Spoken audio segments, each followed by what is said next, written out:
Bismillahirrahmanirrahim. Assalamualaikum warahmatullahi wabarakatuh.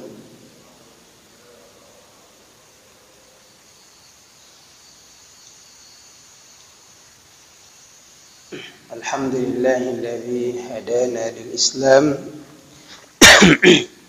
wa ikhtara lana khairal anam. Wa salawatullahi alaihi wa salam, amma ba'du. Jemaah salat subuh yang sama dimuliakan dan dirahmati oleh Allah Subhanahu wa taala. Alhamdulillah, kita bersyukur kepada Allah pada kesempatan yang mulia ini kembali sama-sama kita bisa melaksanakan salat subuh secara berjamaah. Kita berharap mudah-mudahan Allah Subhanahu wa taala mengistiqomahkan kita di atas ketaatan hingga ajal menjemput kita. Selawat beriring salam juga tidak lupa kita haturkan kepada Nabi kita Muhammad sallallahu alaihi wasallam, segenap keluarga beliau, seluruh sahabat beliau, dan siapa saja dari umatnya yang selalu istiqamah di atas petunjuk dan sunnahnya hingga hari kiamat mendatang. Kaum muslimin yang dirahmati oleh Allah Subhanahu wa taala, pada kajian kita kali ini masih pada pembahasan sirah nabawiyah wa tarki ma'siyatihi. Yang demikian itu dengan cara mentaati Allah dan meninggalkan kemaksiatan. Warrujza fahjur. Dan terhadap segala bentuk dosa, termasuk di dalamnya dosa yang paling tinggi adalah syirik, maka tinggalkanlah. Semua itu bisa menyebabkan kemurkaan Allah. Dan kalau Allah murka, maka tempat yang layak bagi orang yang dimurkai oleh Allah adalah neraka, wal'iyadzubillah.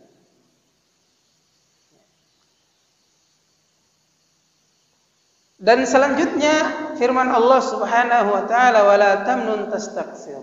Janganlah engkau memberi dengan harapan untuk mendapatkan balasan yang lebih banyak dari perkara dunia. Memberi, membantu, menolong, tapi maunya ingin mendapatkan balasan yang lebih banyak dari perkara-perkara dunia. Ay la tuhsinu ihsanan, artinya apa? Jangan engkau berbuat satu kebaikan yang turidu afdalu minhu fi hadhihi dunya. Yang engkau inginkan adalah untuk balasan yang lebih baik di dalam perkara dunia ini. Ini menunjukkan apa? Islam mengajarkan kita kalau menolong itu tanpa pamrih. Nolong. Kita memberi pertolongan, yang memberi pertolongan tanpa pamrih, tanpa mengharapkan apa-apa kecuali mengharap balasan dari Allah Subhanahu wa taala. Makanya lihat dalam adab Islam itu, ketika kita ditolong oleh orang, apa ungkapan yang kita ungkapkan kepada orang yang menolong kita adalah jazakallahu khairan. Semoga Allah membalasmu dengan balasan yang lebih baik. Ini maknanya bahwa kalau kita mau mengharapkan balasan yang lebih baik dari Allah, ya berilah pertolongan tanpa pamrih. Kan begitu. Tanpa mengharapkan balasan dari orang itu yang lebih baik dari perkara-perkara dunia kita.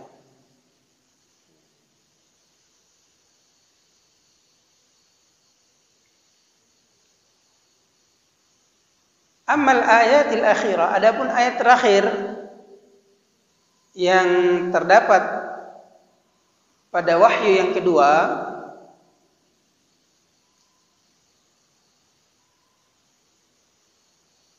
merupakan isyarat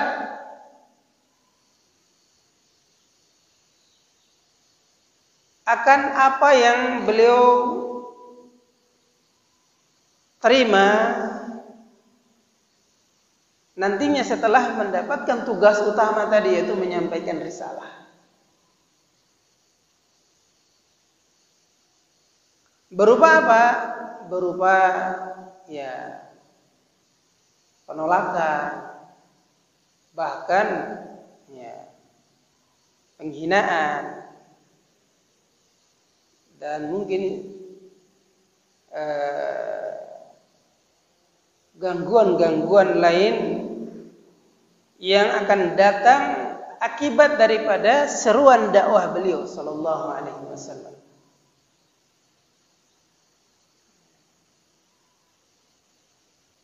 Yaitu apa? Wali rabbika fasbir, dan terhadap Rabbmu hendaknya engkau bersabar. Artinya apa? Dalam menjalankan tugas menyampaikan risalah dakwah, risikonya besar. Apalagi di tengah masyarakat yang rusak agamanya dan orangnya perangainya kasar, keras.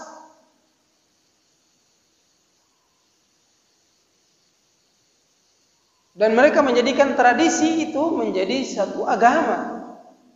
Ini berbahaya sekali.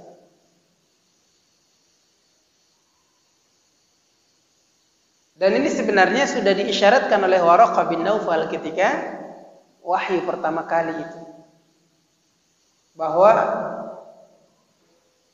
seandainya saya masih punya tenaga dan punya kekuatan di saat kaummu mengusirmu, saya akan menolongmu semampu saya. Nabi kan kaget. Apakah mereka benar-benar akan mengusir saya?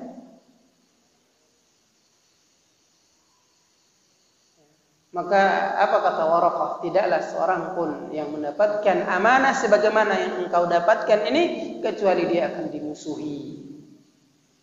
Dimusuhi. Dan dalam sejarahnya permusuhan yang terjadi antara kaum itu dengan Rasulnya dan Nabinya selalu berujung kepada pengusiran. Selalu berujung kepada pengusiran. Maka inilah Nabi SAW dikuatkan oleh Allah Subhanahu Wa Taala. Ketika Waraqah menyampaikan itu, maka kemudian Nabi menguatkan. Untuk apa? Supaya Nabi betul-betul siap mental. Mentalnya betul-betul harus siap. Oh ya, ini tugas, tanggung jawab ini. Risikonya apa? Banyak. Gelar-gelar kehormatan akan hilang. Ya kan? Ketika beliau sebelumnya digelari Al-Amin, hilang. Tatkala beliau mengajak, wahai kaumku, qul la ilaha illallah tuflihun. Wahai kaumku, wahai kaum Quraisy, katakanlah la ilaha illallah, kalian akan beruntung.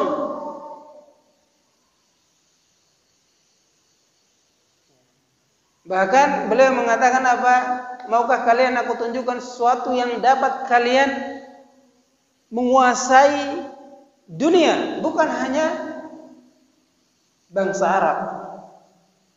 Ketika mereka, apa itu? Katakan qul la ilaha illallah, katakanlah la ilaha illallah. Tidak ada ilah, tidak ada sesembahan yang berhak untuk disembah kecuali Allah Subhanahu wa taala. Maka tampil pamannya, orang yang paling gembira ketika kelahirannya di dunia. Siapa? Abdul Uzza atau Abdul Uzza yang kita kenal dengan Abu Lahab. Apa kata dia? Tabban laka ya Muhammad, binasa engkau wahai Muhammad, alihadza jama'tana. Hanya untuk ungkapkan satu kalimat itu engkau kumpulkan kami. Jadi jemaah yang dirahmati Allah, ini konsekuensi. Konsekuensi ketika kita menyampaikan risalah itu akan menuai benturan di tengah kehidupan masyarakat. Dan ini sunatullah. Yang namanya kebenaran itu akan berbentur selalu dengan kebatilan. Para pengusung kebatilan pun tidak akan suka ketika ada suara-suara kebenaran itu didengungkan dengan lantang. Maka bagaimana caranya mereka padamkan? Maka akan muncullah dengan cara-cara zalim, cara-cara yang tidak moral. Dan itu dialami oleh Nabi Shallallahu Alaihi Wasallam. Masa-masa itu yang beliau terima adalah penyiksaan, bukan hanya cibiran, tapi sampai pada fisik. Tidak jarang kemudian beliau dilempari kotoran, diludahi, dilempari pakai air jamban. Bahkan sampai apa? Ketika beliau sujud di depan Ka'bah, saat sujud diletakkannya isi perut anak unta. Beratnya seperti itu. Anak unta yang sudah agak dewasa, isi perutnya utuh ditimpakan kepada Nabi SAW pada saat sujud. Itulah risiko daripada tugas yang akan diterima oleh beliau sallallahu alaihi wasallam. Waktu beliau pertama kali menerima wahyu ini, maka disitulah beliau faham bahwa kondisi seperti ini memang butuh yang namanya wali rabbika fasbir. Terhadap tugas Rabbmu, terhadap tugas dakwah dari perintah Rabbmu, fasbir, bersabarlah. Karena namanya menyampaikan risalah, menyampaikan kebenaran, antara ditolak dan diterima, dua-duanya ada kemungkinan. Ketika diterima bukan berarti kemudian enak, tidak juga. Ditolak bukan berarti kemudian buntu jalannya, tidak. Disitulah butuh namanya mujahadah, perjuangan. Dan ini yang dilakukan oleh Nabi Shallallahu Alaihi Wasallam. Jemaah yang dirahmati Allah. Saya rasa mungkin sampai di sini dulu kajiannya terkait tentang sempat terputusnya wahyu setelah pertama kali Nabi menerima wahyu di Gua Hira, dengan peristiwa yang memang menyeramkan sekali, di mana Nabi menggambarkan datang sosok makhluk yang sangat besar, kemudian manggil namanya, nyuruh untuk baca. Sementara Nabi mengatakan ma'ana biqari, saya orang yang tidak pandai membaca. Maka didekaplah Nabi SAW oleh sosok makhluk yang besar seperti itu, sampai Nabi mengatakan saya pun sulit bernafas. Dan itu diulang-ulang sampai 3 kali. Kondisi yang sangat mencekam. Sekali lagi kita katakan, sehebatnya orang, sekuat-kuatnya mental seseorang, seberani-beraninya seseorang, kalau berhadapan dengan makhluk yang aneh seperti itu, apalagi sampai mendekap, tentu akan muncul juga rasa ketakutan. Dan itu yang dialami oleh Nabi. Dan setelah itu sempat terputus beberapa hari, lantas kemudian wahyu itu turun kembali. Wahyu itu turun kembali. Dan itu terjadi di bulan Syawal. Kita tanggal 1 Syawal, di mana Nabi SAW baru saja menyelesaikan ya khalwatnya dari sisa-sisa hari setelah sebelumnya sempat didatangi makhluk aneh tadi yang tidak lain adalah malaikat Jibril alaihi salatu wassalam. Nah, jemaah yang dirahmati Allah, mungkin ini dulu kajiannya. Ya, kalau ada yang mau didiskusikan, mau ditanyakan, mungkin kita persilahkan. Ya, terkait tentang wahyu yang pertama maupun yang kedua, dan dua-duanya merupakan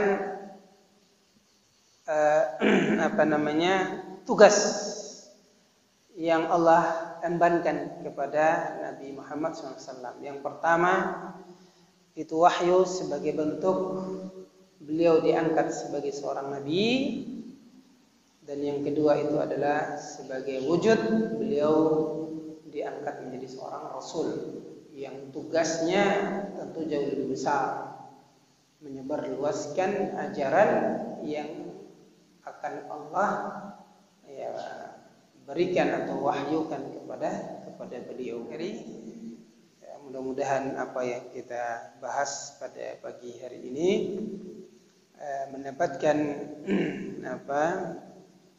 wawasan dan tentunya memperoleh ilmu yang bermanfaat ya, untuk kita, dan bisa kita sampaikan kepada generasi kita dan siapa saja yang menjadi orang-orang terdekat dari kita, agar kita bisa memahaminya dengan baik dan benar. Yang paling penting jemaah sekalian adalah harus kita pahami bahwa ketika Nabi mendapatkan tugas fa'anzir, disitulah kemudian beliau berkomitmen untuk menjalankan tugas-tugas itu. Ya, mendakwahkan kalimat tauhid, walaupun risikonya adalah menghilang segala penghormatan manusia waktu itu kepadanya, juga memperingatkan mereka dari bahayanya syirik, bahayanya dosa-dosa dan sebagainya. Maka kunci kesuksesan dari semua itu jemaah sekalian adalah apa yang Allah isyaratkan kepada Nabi, wali rabbika fasbir, terhadap Tuhanmu hendaknya engkau bersabar. Artinya kalau kita mau berdakwah mengikuti jejak langkahnya Nabi SAW, ya harus banyak bersabar. Kesabaran adalah benteng kesuksesan kita dalam segala-galanya, baik itu dalam berdakwah, dalam bekerja, dan seterusnya. Jadi ketika Allah mengatakan wali rabbika fasbir, kepada Tuhanmu, kepada Rabbmu hendaknya engkau sabar, bukan berarti ketika kita berdakwah saja, bukan berarti ketika kita beribadah saja, tidak. Dalam segala hal apapun yang itu mengandung unsur-unsur kebaikan, hendaknya kita sabar. Maka para ulama kemudian menyebutkan sabar itu dalam 3 kondisi.